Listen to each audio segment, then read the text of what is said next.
تمنع المتابعة على ذوي الأحاسيس المرهفة، وتغبرطت حتى تجلعط نشأنا. قل كيف من منهاج بن غبريط في الجامعات أقول عظم أجركم ما سر هذا الجهل في التخطيط. 20 عاما والطويلب صابر فإذا سما قيل استرح بالحيط. بطال لا عمل ولا سكن له ليعيش في جو من التخليط. ووزيرة بالكاد تعجن حرفها من مشكلات المد والتمطيط. حتى افتجأت بها أنا متعجب كم نقطة في سلم التنقيط وكأنها عند التكلم تشتري كلماتها بطريقة التقسيط. حرف هنا حرف هناك وكلمة تشكو ظروف الذبح والتنطيط. أهل الفخامة بالفصيح تلاعبوا فإذا الكلام يجيء مثل لقيط. هذه فقاقير وتلكم لكمة هيا انقذوني يا بني شنقيط. والفرق بين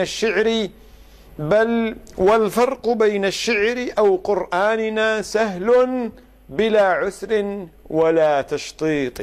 وتعبت من ترقيعهم لحروفها ما كل هذا النتف والتخييط. البحر بعدك لوثته علوجنا وغدا الغدير ملوثا ومحيط. أدري بأن مجيئها متعمد لا تعجبي وعليك بالتبسيط. وتعينت رأسا ألفهم لغزها ومجيئها والشعب في تحنيط في شكل مسخ من بنود فسادهم ومسلسل التيئيس والتثبيط. جاءت بمنهاج سيمسخ نشأنا في أزمة الإفراط والتفريط. ليست أهودية سمعتم نفيها، ليست إلى شمعون أو شاليط، لكنني متسائل في حيرة عن جيلنا في محنة التغليط. جيل غبي حان وقت خروجه في لبس شفاف وغير مخيط. عندي بقسمي 41. قل كيف أبدأ حصة التنشيط أو حصة النحو الجميلة شعرها وحوارها وطرائق التحويط. لو كان لي 20 كنت أديرهم، فالحل في التقليل والتوسيط. من لي بشعب الصين في قسمي أنا؟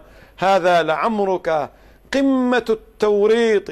في صفحة الإنشاء يكتب طالب عن صنعة الحلواء والمقروط وعن البرابش في موائد زردة وعن العروس وحالة التمشيط. هل لابن باديس الجليل مكانة أم أنني في الطرح جد عبيط؟ وأنا المعلم آئل لزواله قد رغمت أنفي عصا الشنبيط. محمد بن راح من فئة الآئلين للزوال. شكرا لكم.